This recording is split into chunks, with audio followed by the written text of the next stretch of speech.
अस्सलाम वालेकुम दोस्तों, मैं हूं अब्दुर्रहमान। आप देख रहे हैं Thailand bee farm YouTube channel. दोस्तों, आज हम हाइव सेटअप के मतलब बात करेंगे। पिछली वीडियो में मैंने आपको हनी बी फार्म मैनेजमेंट के हवाले से बताया था, उसके कुछ पॉइंट्स आपके सामने रखे थे जो एक कामयाब बीकीपर के लिए जानना बहुत ज़रूरी है। उन पॉइंट्स में से जो पहला पॉइंट है वो हाइव सेटअप है। तो आज हम हाइव सेटअप के मतलब बात करने वाले हैं। हाइव सेटअप क्या है, यानी शहद की मक्खियों की कॉलोनियों को कहाँ और कैसे रखा जाता है, फ्रेम्स कैसे लगाए जाते हैं, फाउंडेशन शीट्स कब और कैसे दी जाती हैं, सॉपर्स या हनी चैम्बर कब और कैसे लगाए जाते हैं। तो इन चंद पॉइंट्स के मतलब हम इस वीडियो में बात करेंगे। अगर आप ये वीडियो मुकम्मल देख लेते हैं, मुझे उम्मीद है कि हाइव सेटअप के हवाले से आप इंशाल्लाह बीज को अच्छी तरह से हैंडल कर पाएंगे और मुझे उम्मीद है कि आप कामयाब बीकीपर बन सकते हैं। तो दोस्तों, हनी बी फार्म मैनेजमेंट में जो पहला पॉइंट है वो हाइव सेटअप है। हाइव सेटअप में जो पहला पॉइंट है वो है कॉलोनियों को कहाँ रखें। ये बहुत ही अहम पॉइंट है, कॉलोनियों को कहाँ रखें या मौजूद जगह का इंतखाब। दोस्तों, मैं आप लोगों से कम से कम 9 से 10 ऐसे पॉइंट शेयर करने वाला हूँ। अगर आप उन पॉइंट्स को फॉलो कर लेते हैं तो इंशाल्लाह आप की बीज ना भागेंगी बल्कि शहद ज़्यादा जमा करेंगी और उसके साथ साथ ब्रूड पैटर्न भी बेहतरीन होगा और क्वींस की मैटिंग फ्लाइट भी ज़बरदस्त कामयाब रहेगी। मौजूद जगह के इंतखाब में मैं जो आपके सामने 10 पॉइंट रखने वाला हूँ, 9-10 पॉइंट, उसमें पहला पॉइंट जो इंतहाई ज़रूरी है वो है हनी बी फ्लोरा। जहाँ पर भी आप बीज लेके जा रहे हैं वहाँ का आप सर्वे करते हैं। बी कीपर जो माहिर बी कीपर होता है वहाँ का सर्वे करता है, वो मालूमात इकट्ठी करता है, वहाँ का पूरा बी फ्लोरा चार्ट उसके माइंड में होता है या फिर वो उसको लिख लेता है। बेहतर तो ये है कि आप लिख लें जो जो पौधे वहाँ पर मिलते हैं, मतलब जो जो दरख्त मिलते हैं जिसकी फूलों से मक्खियों को शहद हासिल होता है, या जो जो फसलें वहाँ पर आपको मिल रही हैं, या जिस फसल का आप सीज़न लगाना चाहते हैं वो आप ढूंढते हैं। ठीक है जी। जैसा कि अभी बेरी का सीज़न चल रहा है तो बी कीपर ढूंढता है कि बेरी किस इलाके में ज़्यादा है और फिर वो वहाँ पर जाके सर्वे करता है और सर्वे करने के बाद वो फिर जायज़ा लेता है। वहाँ यहाँ पर ज़्यादा बी कीपर तो नहीं है और बेरी के दरख्त बहुत ज़्यादा हैं और 3 किलोमीटर या 2 किलोमीटर के रेडियस के अंदर जनाब पौधों की तादाद का जायज़ा लेता है बेरी के दरख्तों की, और फिर वहाँ पर वो डिसीजन लेता है कि हम यहाँ पर कॉलोनियाँ रख सकते हैं। यानी हनी बी फ्लोरा होना इंतहाई ज़रूरी है। और नंबर 2 है बीज की पानी तक रसाई।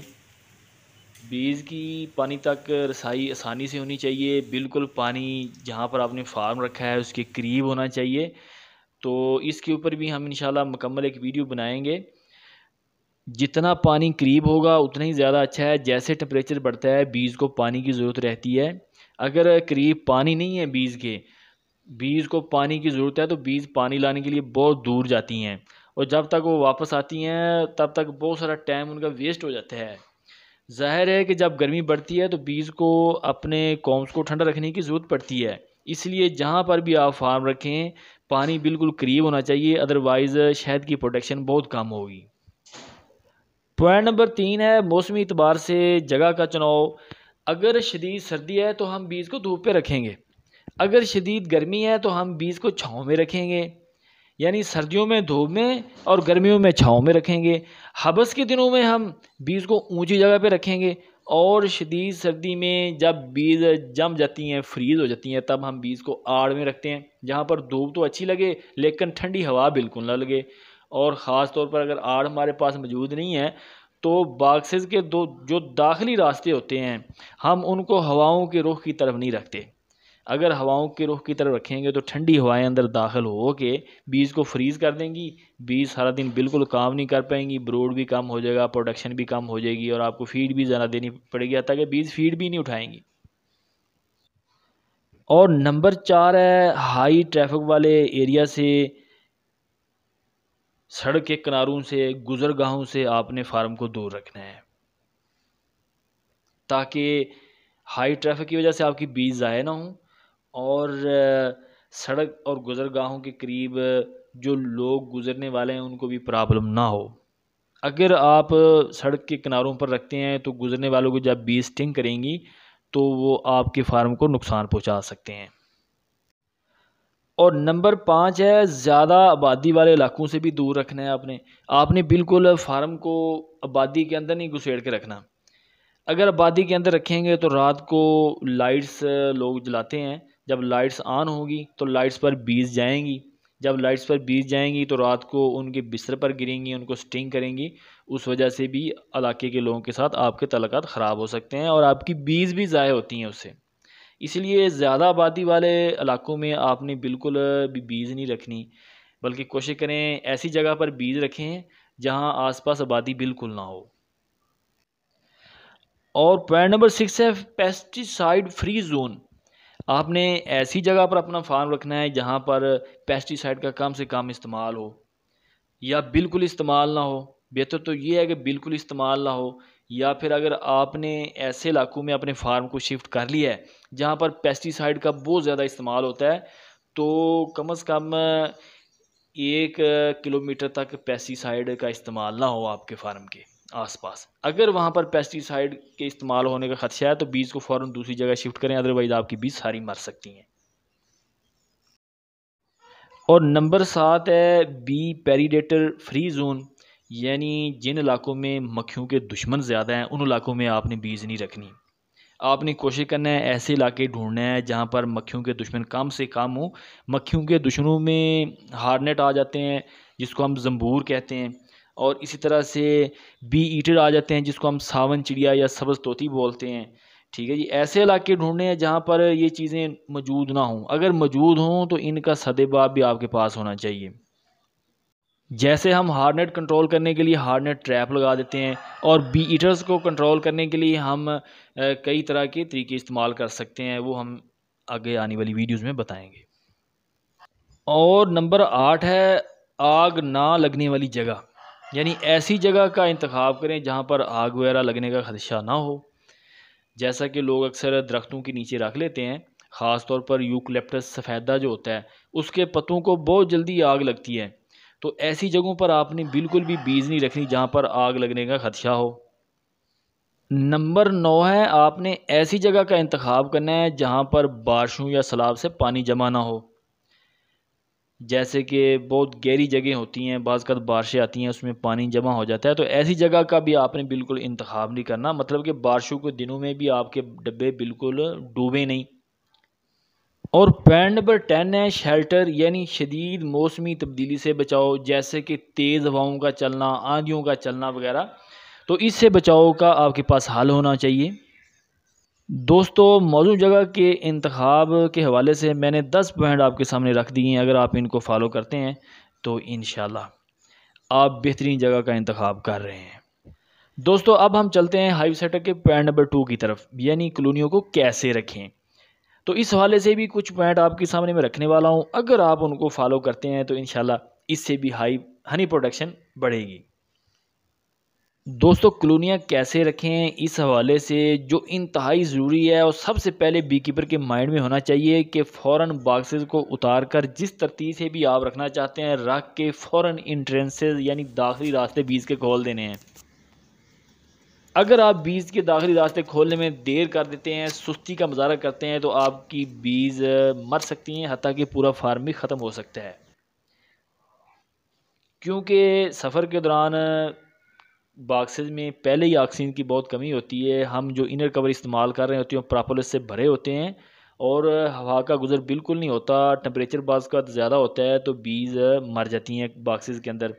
तो इसीलिए जब भी आपने बॉक्स रखने के फ़ौरन बाद ही आपने इंट्रेंसेस जो है बॉक्स के दाखिली रास्ते जो हैं, गेट जो हैं, फ़ौरन खोल देने हैं।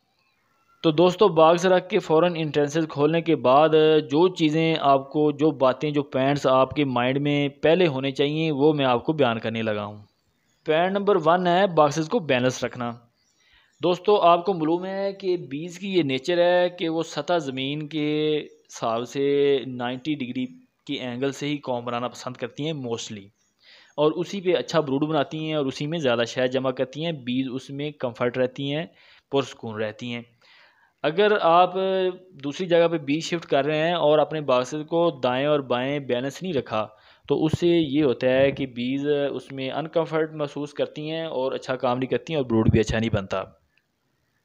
इसलिए बॉक्सेस को आपने बैलेंस रखना है, दाएं बाएं बिल्कुल बैलेंस हो, टेढ़ा बॉक्स बिल्कुल ना रखा हो। और नंबर 2 है बॉक्स की बैक साइड को थोड़ा ऊंचा रखना। आपने अक्सर बी कीपर्स को देखा होगा, वो बॉक्स की पिछली साइड को काफ़ी ज़्यादा ऊंचा कर देते हैं, या बिल्कुल बैक साइड बहुत गहरी होती है फ्रंट के हिसाब से। फ्रंट साइड हमारी वो है जिस तरफ गेट होता है। हम बॉक्सेस की बैक साइड इसलिए ऊंची रखते हैं ताकि जब बारिश के दिन हो पानी बॉक्स के अंदर जमा ना हो। अगर बॉक्सेस के अंदर पानी जमा होगा तो बीज उस पानी में फंस के मर जाएंगी।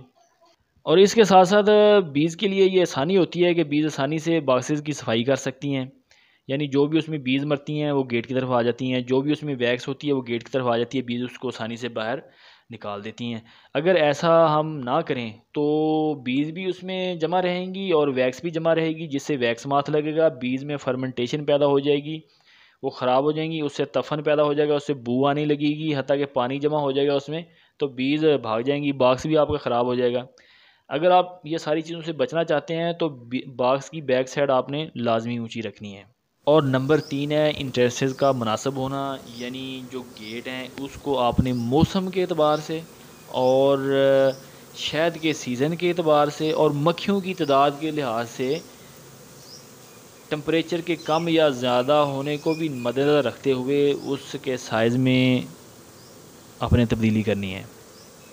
और नंबर 4 है इंट्रेंसेस का क्लियर होना। यानी जो बॉक्सेस के गेट हैं उनके सामने कोई रुकावट नहीं होनी चाहिए। जैसे कि कुछ बी कीपर रख देते हैं, आगे घास उगाती है और बीज आसानी से आ जा नहीं सकती, या फिर उसके सामने कोई दीवार होती है, या फिर उसके सामने कोई दरख्त वगैरह या फिर कुछ पौधे होते हैं, तो इंट्रेंसेस बिल्कुल क्लियर होनी चाहिए।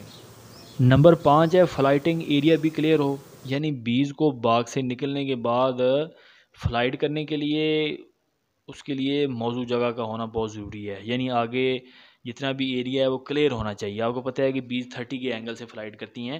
अगर एकदम से बीज को ऊपर जाना पड़ेगा तो बीज का काफ़ी टाइम और ताकत ज़ाय हो जाएगी। तो इस तरह से बीज के लिए काफ़ी दिक्कत रहती है। ऐसी जगह बिल्कुल बीज पसंद नहीं करती जहाँ से बीज को फ़्लाइट करने में दिक्कत हो।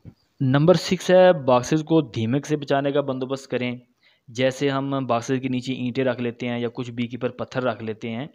और बेहतरीन तो वो हैं स्टैंड्स या एंटी आर्ट स्टैंड का इस्तेमाल करें, जिससे चूटियाँ वगैरह से भी बीज बची रहती हैं।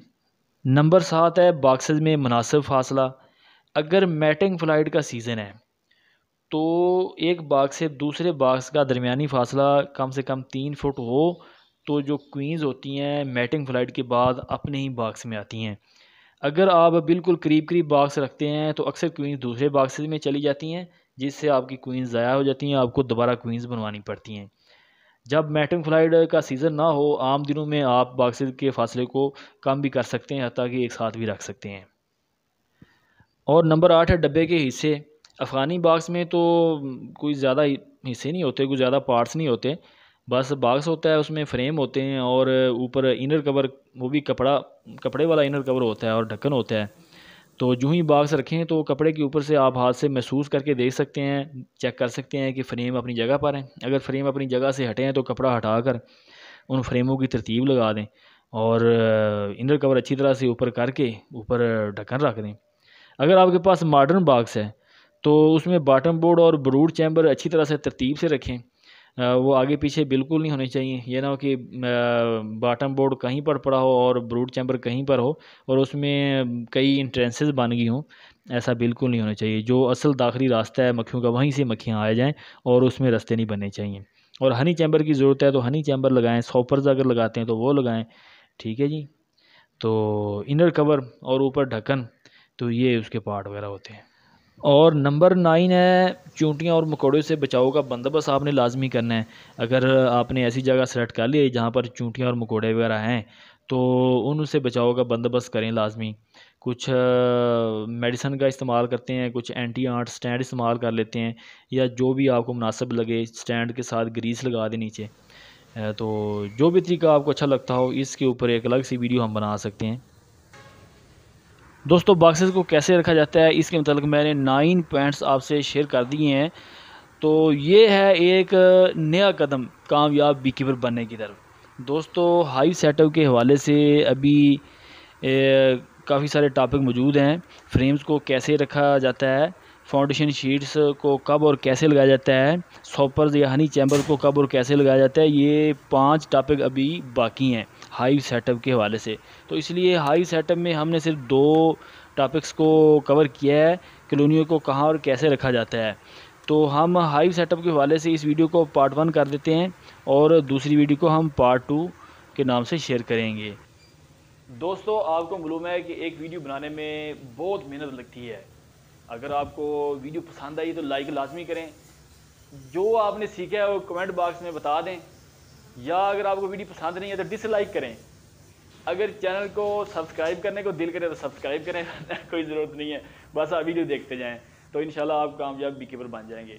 ठीक है दोस्तों, अगली वीडियो में मिलते हैं जी। अल्लाह हाफिज़।